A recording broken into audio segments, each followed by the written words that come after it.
Bonjour à tous, C'est par où, c'est par ici vous emmène aujourd'hui à...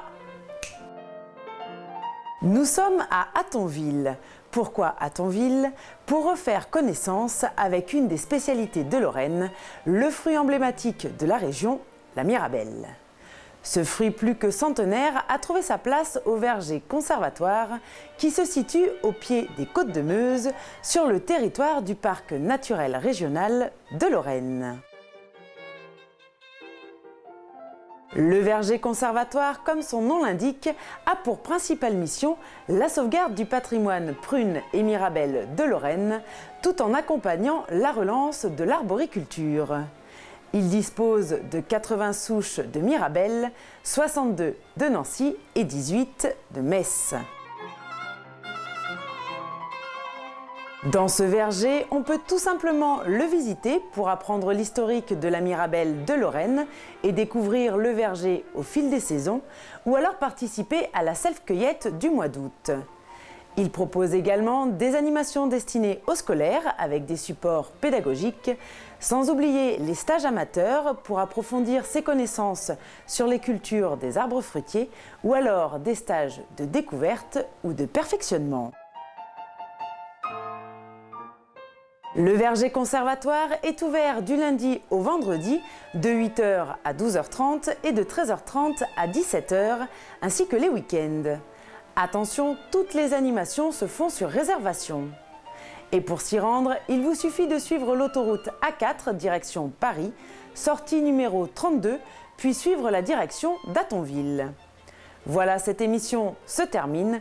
Rendez-vous très prochainement pour un nouveau numéro de C'est par où, c'est par ici.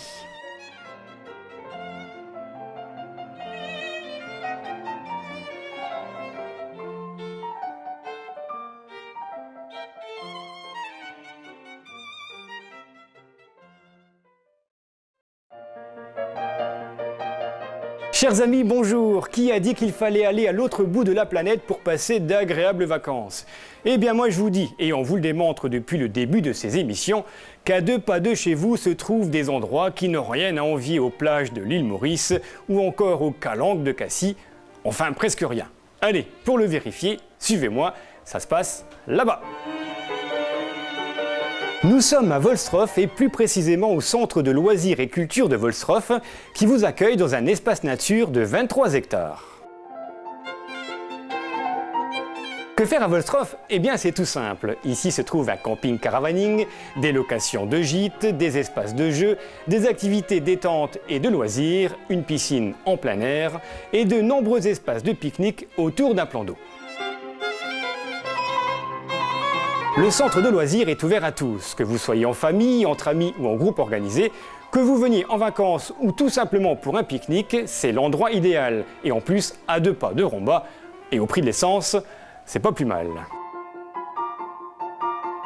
Le centre de loisirs de Volstroff est situé à 18 km de Romba. Prenez la VR52, direction Ucange, Guénange et Rainage, et ensuite vous êtes arrivé à Volstroff.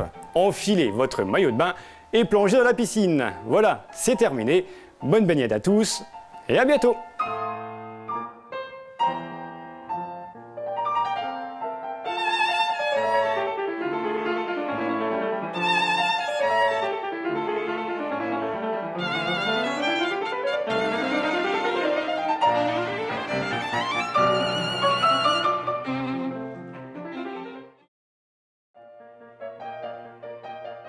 Bonjour à tous, C'est par où, c'est par ici vous emmène cette fois à...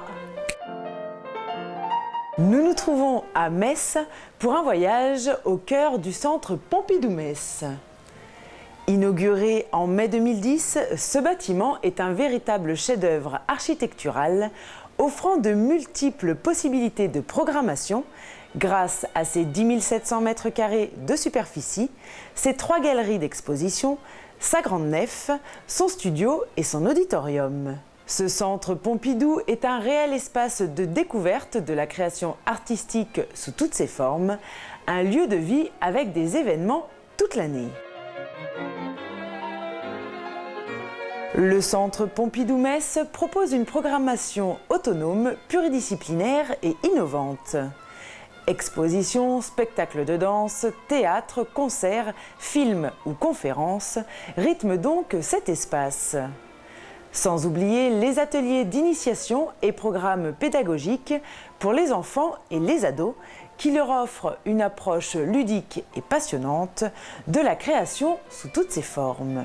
Cet établissement public culturel national est ouvert à tous, alors n'attendez plus pour venir le découvrir en famille. Le centre Pompidou-Metz est ouvert tous les jours, même les jours fériés. Fermeture hebdomadaire le mardi.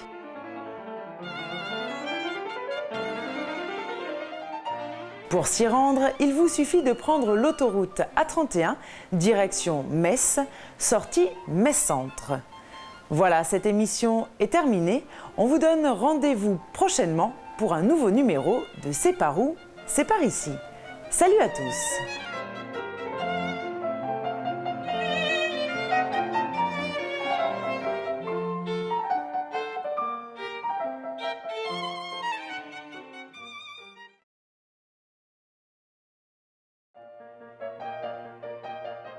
Salut à tous, aujourd'hui C'est par où, c'est par ici, vous emmène de l'autre côté de la frontière. Allez, tous en voiture et c'est parti!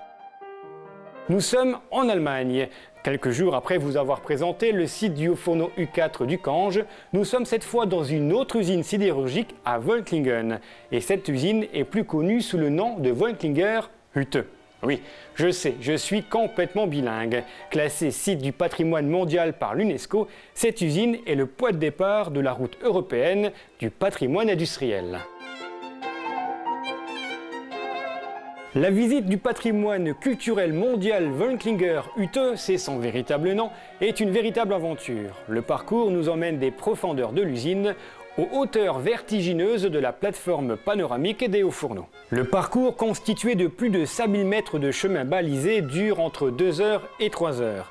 Et pour vous mettre l'eau à la bouche, ce site est considéré comme l'un des plus passionnants et le plus impressionnant du monde. Des expositions, des manifestations, des aires de pique-nique viendront agrémenter votre visite. Le patrimoine mondial culturel Vollklinger Hütte est ouvert pendant tout l'été de 10h à 19h. Le site se trouve donc en Allemagne. Prenez l'autoroute A4 direction Strasbourg, sortez à Sarrelouis et à proximité de Saarbrück, prenez la direction Vollklingen. Voilà, c'est fini, bonne balade en Allemagne et pour le prochain numéro, c'est retour en France.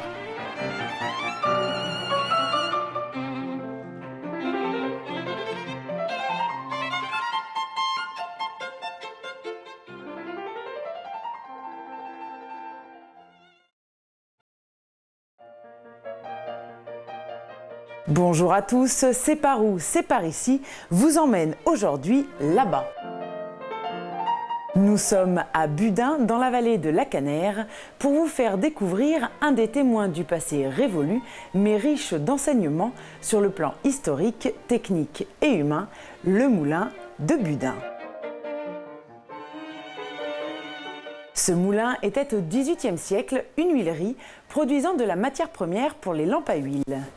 Avec la révolution industrielle, il devient une manufacture textile, culture et transformation du lin, du chanvre et de l'ortie. Puis au XXe siècle, il s'oriente vers des activités agricoles. Une évolution qui s'est adaptée aux changements économiques et industriels que vous découvrirez au fil de la visite. Au moulin de Budin, vous pourrez découvrir les meules à farine et à huile, tout un ensemble de matériel agricole, ainsi que la roue à pales qui actionne l'ensemble à un rythme séculaire. Des ateliers pédagogiques sur les thématiques de l'eau, du moulin et du paysage vous seront proposés, ainsi que des animations d'éducation à l'environnement sur le thème général de la biodiversité, grâce aux alentours du moulin aménagés en un espace naturel préservé. Pédagogique et ludique, ce parcours est fort instructif et indispensable pour comprendre notre planète.